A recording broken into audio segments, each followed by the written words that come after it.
Well, hey, gang, Jim Jacobus. Welcome to this In the Sales Arena Sales Training Webinar. Glad to have you here today, and really looking forward to our conversation.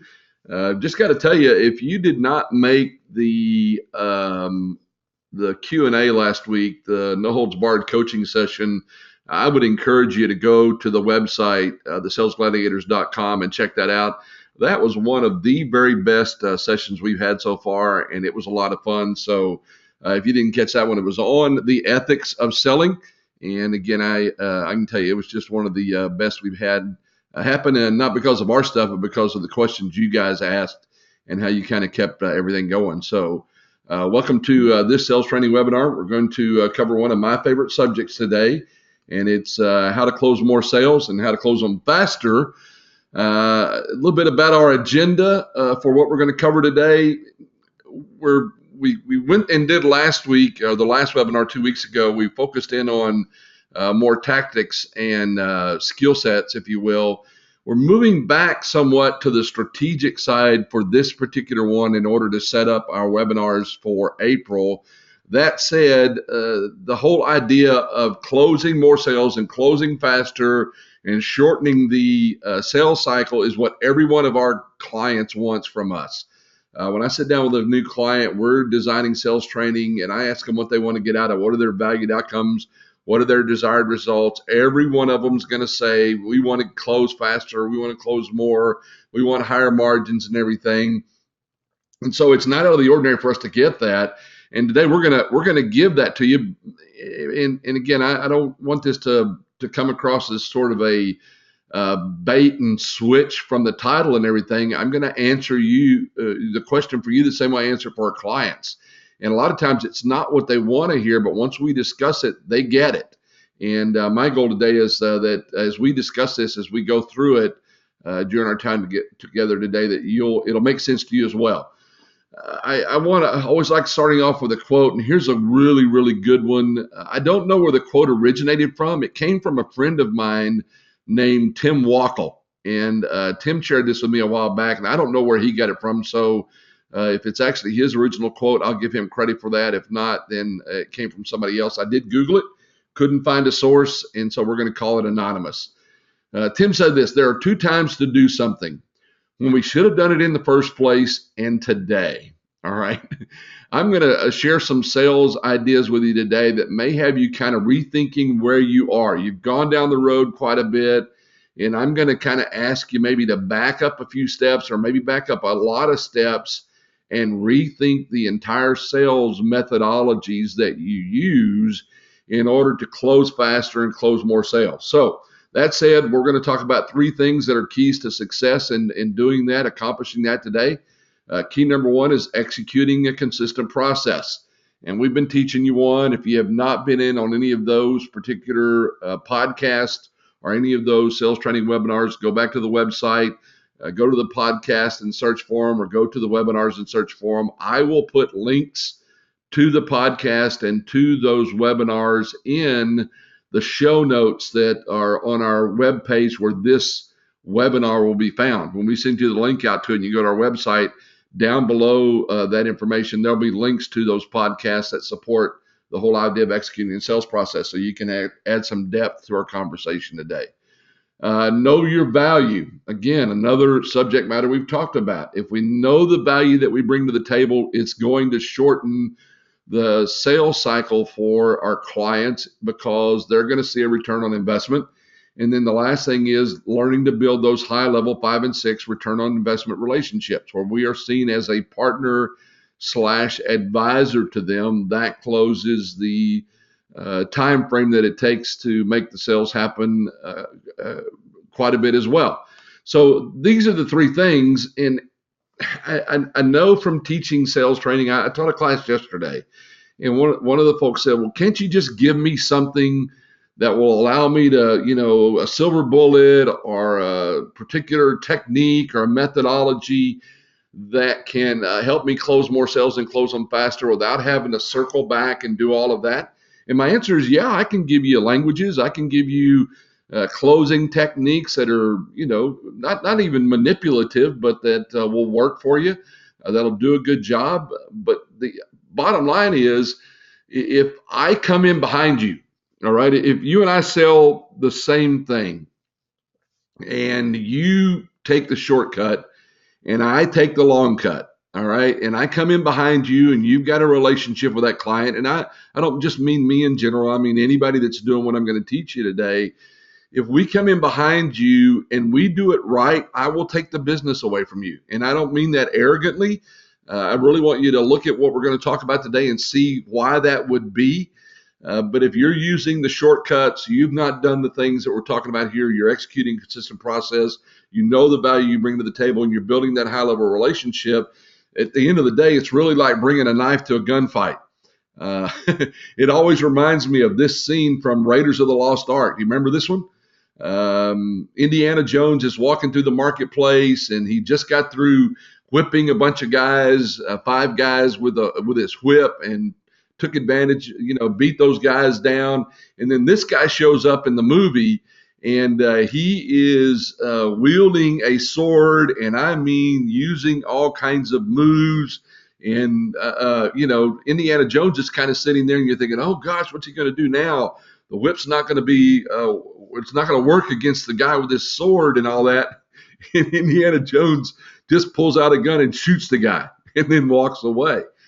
At the end of the day, if we don't do this right, you can build up a client base, but when somebody who does it right comes in behind you, it's going to be like you've got a knife and they've got a gun, and it's not going to be fair. So I want you to build your sales career, all of your business, on some foundations that will prevent you from losing a knife fight to somebody else that's got a gun.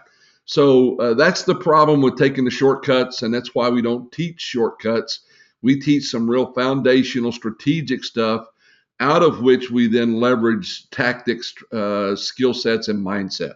So the process side of it all, when we talk about executing a consistent process, we teach planning, prospecting, first impressions, qualifying, demonstrating, influencing, closing, and follow-up. Those are the 8 steps that we teach. The process, phase 1, though, that we teach, I think is really kind of fundamental to our conversation today and how we do this right with a client. It goes like this. First thing is we create a plan. And I told the gang that was in the sales training program that I did yesterday, their company has an annual plan for them. And I want you to be aware of the company's plan for you and all of that, but I can care less what their plan is. I want to know what your plan is. All right, I want you to have a plan to build the business that you want, that will deliver the income that you want and the lifestyle as a sales professional that you want. I want you to be able to send your kids to the school you want to send them to. I want you to live in the house that you want to live in. I want you to have the amenities in your life that you want to have. I want all of those things to take place as a part of your plan for your sales career. All right, I want those two married together, because here's the deal. If I create a plan for you as your sales manager, you may or may not accomplish that plan. But if you create your own plan and you've got an idea where you're going with your career, you're going to execute that plan with much more vigor and enthusiasm and be more compelled to do what has to be done than if you're trying to execute my plan. So the first step in doing all of this is to create your plan. All right. Now, how does that help me close more sales? Easy. If you're executing a plan and you've got an idea and you know where you're going and you've got a sense of where you want to send your kids to school and you've got all these things going on, you're going to do things that folks that don't have their own plan won't do. So you'll be more compelled to do the right things, and you'll close more sales, you'll make more money, you'll do all those things that are necessary. Second thing is to do a better job of prospecting. And last week, we released a podcast, which I will, again, link into the show notes on this webinar. So if you want to go find it, you don't want to go look for it on your own. I did a podcast on ideal clients. The whole idea is to get a clear sense of who our ideal customer is. All right. What is the avatar for that ideal customer? And then you also create an avatar for our worst customer, the people we don't want to do business with. And when you list all the qualities that come up in an ideal customer, it's things like they're willing to listen, they're willing to grow, they respect you, they are partners, they pay their bills, they're loyal, all these words that would define our ideal customer. And what I tell everybody is, and I'll tell you right now, choose to do business with those people. They're more fun. They close faster. They close with higher margins. It's a lot more enjoyable life as a sales rep than working with the unideal or the worst unideal. I don't know if that's a word or not. Working with the less than ideal client who doesn't trust you and is always trying to get the cheapest price. If you're going to spend your time and energy, do it with ideal clients. They close faster and they close more often. And know what that client looks like, and don't waste your time. Don't waste your energy working with people that won't value what you do. So just prospecting alone with ideal clients is going to make us do a better job of closing more sales and close faster. Then create great first impressions in all of our marketing materials, social media, body language, clothing, everything that we do that is a touch point with the client. We want to create great first impressions. If we do anything other than that, it undermines our credibility. It will lengthen this closing cycle. It will lengthen the amount of time it takes to bring business to the table. It'll cause people to buy from somebody. There's all kinds of reasons why that impacts closing faster and closing more. Right? So we want to make sure we're intentional about all of our first impressions. And then the last of phase one in the sales process is qualifying. Asking great questions to find out what their need is. And that's going to lead us into our value-based selling. But what's the problem? What do we do about it? Why should they care? Once we've asked them great questions, and again, there's several podcasts and webinars we've already done along that line I'll link to. Once we ask them great questions and find out what they really need, then we can propose custom solutions that appear to be just absolutely laser focused on solving their problems, as opposed to what I see as the biggest disease salespeople suffer from, which is showing up and throwing up and hoping something sticks. All right, so just the first 4 phases of the sales process are for those of you from Canada who are with us today. I know you're out there. I see your names on the list here. The sales process, if you will. Also for my folks in the UK that are watching today, and in Netherlands, I see your names on the list too. The process, as you guys like to say, just those first 4 steps will help us close faster. Now, I'm not going to go into phase 2 of the sales process, but we're talking about demonstrating, which is how we present the solution, influencing, which is handling objections and negotiating, closing, which is asking for the business, and then follow-up. All of those things indeed also add to closing more business and closing faster and quite frankly, larger margins. So real quick check-in with you guys. Do me a favor. If that makes sense to you, that mastering these 4 steps will help us close more business, just look on your little dashboard there and hit the raise your hand button. Let me see. We've got a ton of people on here today. So I just want to check in and make sure that makes sense. Okay. All right. Good. All right. Any questions about that, or any comments or thoughts? Like I said, last week on the coaching call, you guys had so many great questions and so many great comments. It made for the very best session we've had. So do you have any questions today? And I'm peer pressuring you guys to match up to the coaching call last week. Any questions or comments about that? Does that make sense?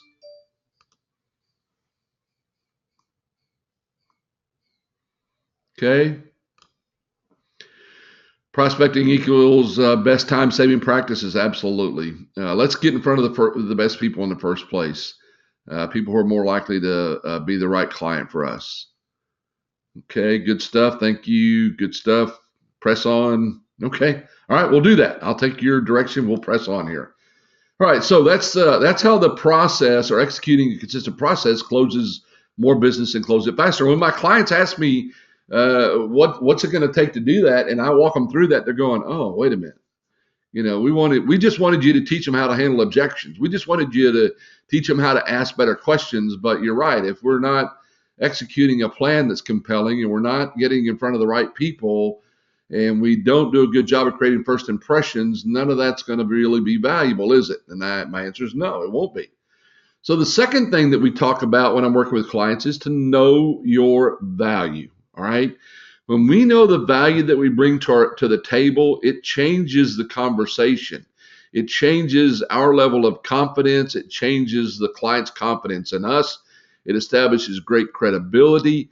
And we want to make sure that we know our value. And just kind of the review of that is, what's the value of our company? What's the value of our product and service? And what's our personal value?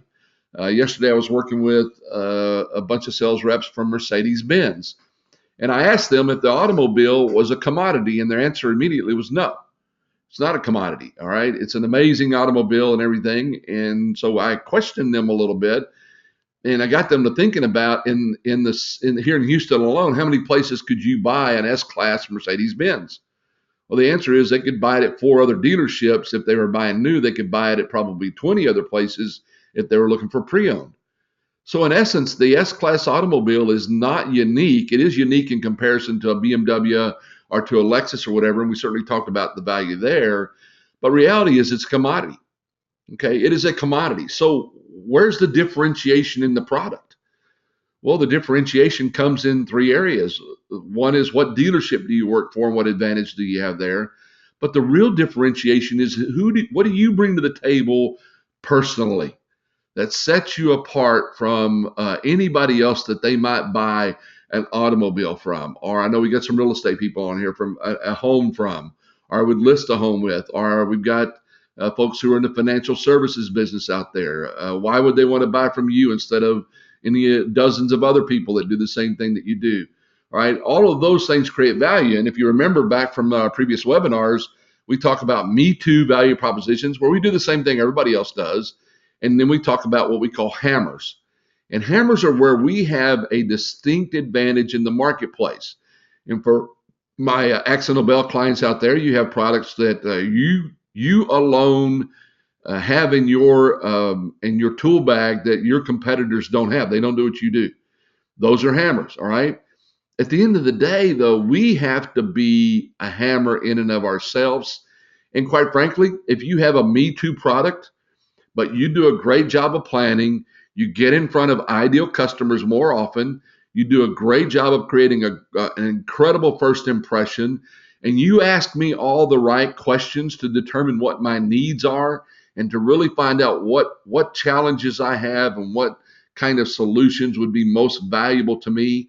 And then you present that Me Too product to me like it's laser focused, instead of a show up and throw up approach. And I apologize for continuing to use that, but I see that so often in presentations.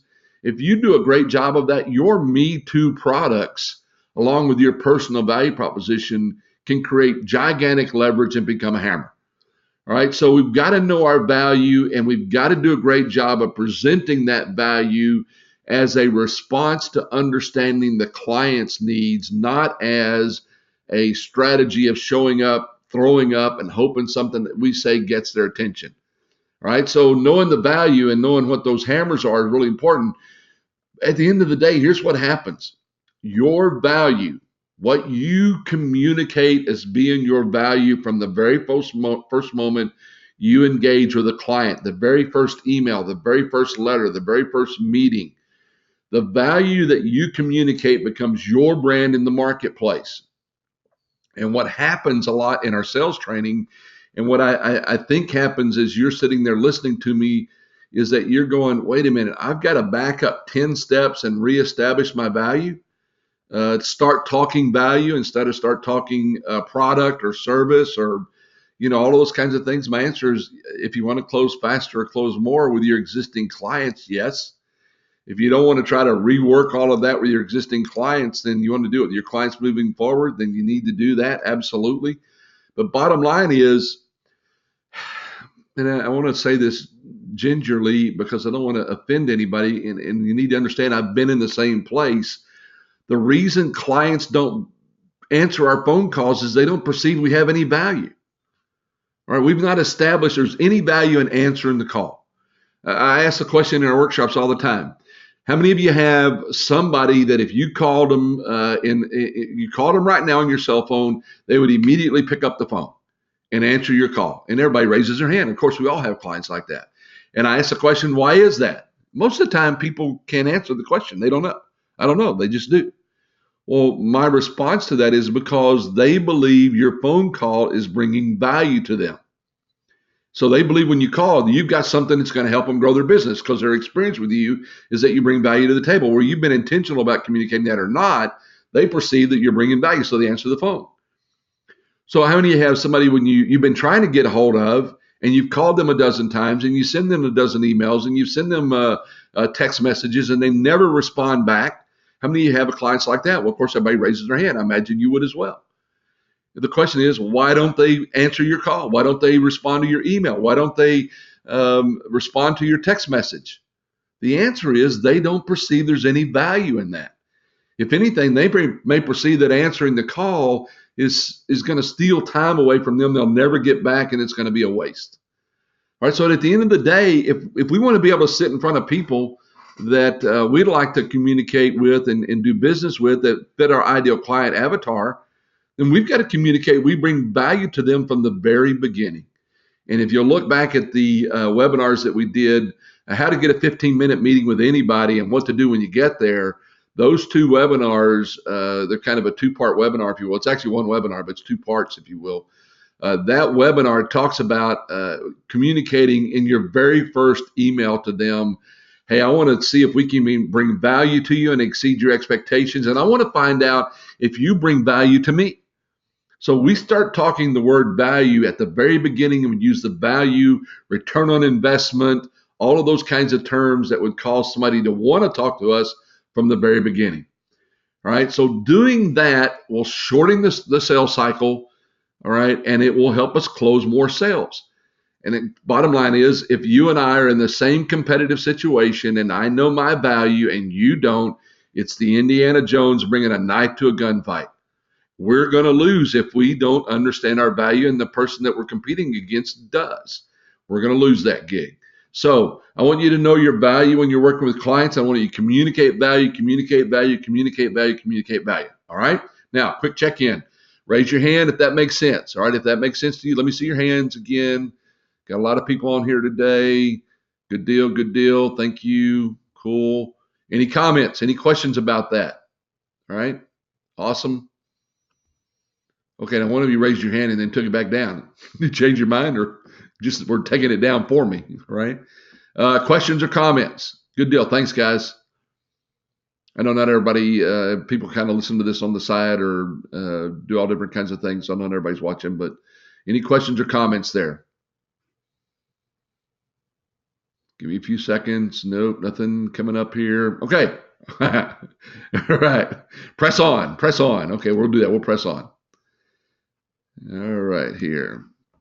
Now let's look at the third piece there, intentionally building high return on investment relationships. And this goes back to our 6 levels of relationship. Bottom line is identify our ideal client avatar, which is going to be somebody that we believe we could build level 5 and 6 relationships. I don't want to do business with people that won't at some point in time become a partner or allow me to become an advisor to them. I choose to do business that way. I do not want to use my inventory, which is my time. All right. As salespeople, our time is our inventory. I do not want to use my inventory with somebody who is going to only see me as a supplier or a vendor.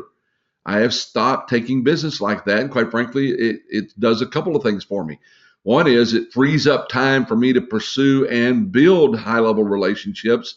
And two is it stops me from getting a lower ROI working with people who will never be a level 5 or 6. Now, in our sales training programs, I get in trouble sometimes because I don't want people to use this as an excuse not to call on a difficult client. That's not the point, right? Matter of fact, some clients are difficult because they won't do business with us unless we can demonstrate value. We can't demonstrate that we'll be a partner or an advisor to them.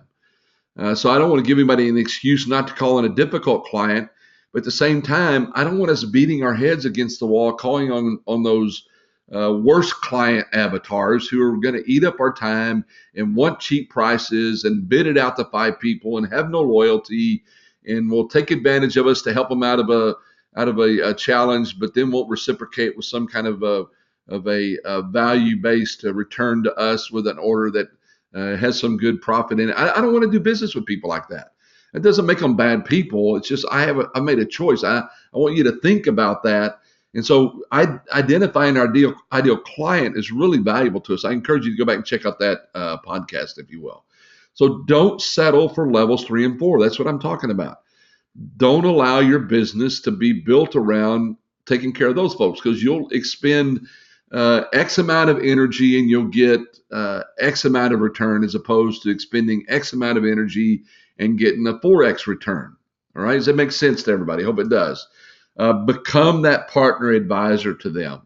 And I can tell you this, all right, my clients that we have those kinds of relationships with, and you build up enough of a funnel of those people that you're working with, they're calling us and saying, hey, we've got a project for you, interested. They're calling us and saying, hey, we've got some consulting. Is this something you'd like to do? Because they know me and I know them. I will tell you a quick little story. I did a sales training project for a client a week ago yesterday. And we had agreed on the date the week before, and I showed up to do the training. Fortunately, it was here in town. I had not had to travel. It wasn't too terribly far away. I show up to do the training for them. And I get there, I get all set up, and we're supposed to start at 9 o'clock. Well, nobody shows up. Well, it turns out that the sales manager I set the training up with had forgotten to communicate that to his second in charge, and he'd gone on spring break with his family. Well, here's the deal, okay? First thing is, I told them, I said, no problem, no big deal. I got plenty of stuff to go do back at the office. I don't think being a jerk about that serves any purpose. I simply was gracious about it. That's my choice. You can do what you want to. I posted this on Facebook. I had all kinds of answers, some kind, and I think some more abrasive. But my answer is, so what? All right, no big deal. I got plenty to do. We'll reschedule. It's no big problem. Well, it was kind of funny. I got back to the office, and about 30 or 45 minutes later, my VP of Human Resources sent me an email and said, hey, you invested your time today. That is your inventory. They had been through some of my classes as well. I'm going to pay you for your time today. And I was like, no, you don't need to do that. I emailed back, dude, you don't need to do that. And she goes, yes, we do. We made a mistake. That's your inventory. We don't want to take that away from you. Sorry, it'll never happen again. We appreciate you being gracious about it, but please accept the pay. Please bill me for it and accept the payment. Well, I'm not going to argue with them, all right. And I agree with their point, although I wasn't going to make an issue out of it. But that is a partner, all right. That's a client that is a level 5 and 6 client, and quite frankly, your level 3 and 4 clients, my level 3 and 4 clients, are not going to do that. So, intentionally building these relationships and making a decision that that's who you want to do business with, that will close the sales cycle quite a bit faster. That'll give you higher margins, and it's going to create more sales for you. Okay, let's see here. Got a comment or a question. Let me see what it is. Good question here. When do you reach a point of needing to redefine your level 5 and 6 avatars to increase the number of those? For instance, my level 5 and 6 list is too small. Do I need to change the profile or increase the searching? Great question. We could probably do an entire webinar on that. As a matter of fact, I'm going to encourage you to do this, Paul. Go to the website, salesgladiators.com/QIF, and leave that question in the comments there, because this would be a great podcast. It would be a great coaching question. It would also make its own webinar. So there's a deep question here, and it's not a real easy answer. So do I change the profile or increase the searching? Here's what I do. First thing is, I would not redefine it at a lower level to increase those numbers. All right, right off the bat, that's not what I would do. What I would do is I would look at all of the people that are in my level 5 and 6 list and see what they had in common. I'm real big on teaching the whole idea that if you have a channel that you're successful in, that you are well known in, that you have high credibility in, that you blow up that channel. We used to teach, and probably wouldn't hurt to teach again, the whole idea that if you want to do business with associations, all right, as a speaker, I did a lot of business with associations in the past. Well, what I did was, let's say, I'll use the PGA of America was an association that I did tons and tons of work for. I can't do it anymore because they don't necessarily do sales, and because what they pay is not what we are blessed to be able to charge these days. But back in those days, it was great business. So one is I did some work for the local PGA section, all right, in Houston. And that PGA section told the guys in Austin. I went and did some work for the guys in Austin. And then I went and did some work for the guys up in the Panhandle. And then that allowed me to go to the state PGA Association and do some work for them. Well, then I did some work for the Texas Association, and then I did some work for the Arizona Association. And once I did a couple of those, then I went and did work for the PGA of America at the national meetings, the PGA show in Orlando in January. Well, once I went and did that, then there were PGA sections from all over the country there. And then I started doing PGA section work for everybody. There are 32 PGA sections in America, and I've done work for 28 of them. 14 of them I've done 2 or more programs for. All right, so that's the whole idea of taking one of your ideal client avatars and then creating a strategy for developing that avatar where it becomes a channel for you. I've done that in the automobile business. We did it in the resort business. We've done that in a number of different businesses. And oh, by the way, the association business itself becomes its own channel. So that is how I would first look to expand your level 5s and 6s in order to create more opportunity there and start from level 1 with all of those new people in those channels and grow it from there. So if that's the case, then that's what I would do. Now, if that level 5 and 6 list is very, very limited simply because what you do is very limited, then yes, maybe we need to redefine some new channels to work with, or quite frankly, maybe we need to redefine what we're doing altogether. But I would not sacrifice quality until I've done all of those things. So first thing, great question. Thank you so much. These are the kinds of things that are making these conversations so much more rich. And let me quick little check in. Does that make sense to you? Okay, does that help? Any follow-on questions there, Paul, or anybody else from that matter? Okay. Not sure what the lag time is sometimes. Okay, people are raising their hands. Makes sense. Good. Awesome. Okay. Well, I'll take it that helped and that is working for you. Cool. Good question, man. Thanks again. You guys toss those in there every time you get a chance. They help make this work. Well done. Thank you.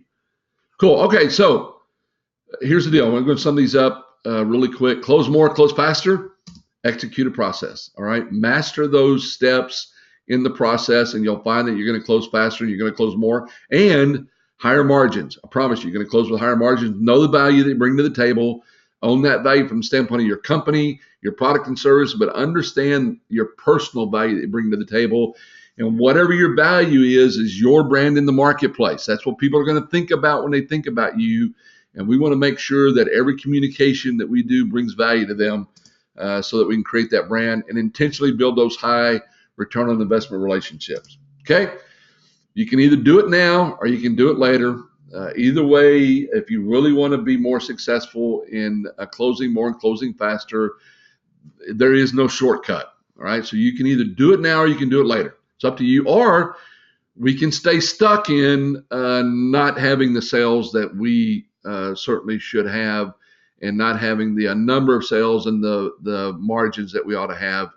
You can certainly stay there and you can be that sales rep we talked about stuck in the middle. Okay. All right. Any questions? Hope that makes sense to everybody. Any follow-up questions? We're trying to keep these to about 30 to 40 minutes because we know salespeople are busy. They won't listen any longer than that. I wouldn't either. So we're trying to make them short and sweet, attack things really fast, and get through it. So let me know if you have any questions. I'll give you a few more seconds. No, nothing coming up. Nothing coming up. Okay. All right. So let me get on with it. Thank you. Again, I'm going to keep saying this all the time. I want you to know what we're here for. First thing is our hope for you this year is if you're brand new, we want to help you build a great foundation to build the career and life you want. If you're stuck in the middle, and by the way, the people that will go through this sales training that we do, we just talked about, that are stuck in the middle. All right. They're stuck there because we're not doing consistent process. We're not building value and we're not building high-level relationships. That's what causes us to get stuck in the middle. So if you've been at it a while and you're stuck in the middle, which I think is the worst place to be, One of the ways you get out of there is making a commitment to mastering these steps that we've talked about. It will not happen overnight. It's not going to be some silver bullet. But if we decide we want to become a master of these things we're talking about, that is how we get out of the middle. That's how we join the people at the top. That's how we become the best of the best. And if you're already at the top, you're one of the best of the best. Hopefully, maybe some of the things we talked about today will help you be even better at what we do.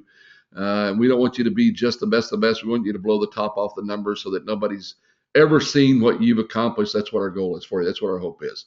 All right, cool stuff, gang. Thank you so much. Appreciate you today. I'll give you one last chance here. Any questions for us before we get through here?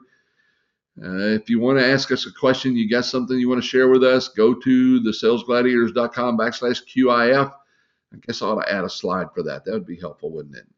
Give you something to link through there. But if you have any questions, fine. If not, I'm going to close this down. I appreciate you guys. Thanks for all your faithfulness and passing it on. The numbers keep growing every week, and we really, really appreciate that.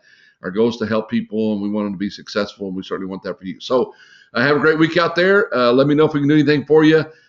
Take care, and now go do something significant to help build that sales career and life you want. Take care, gang.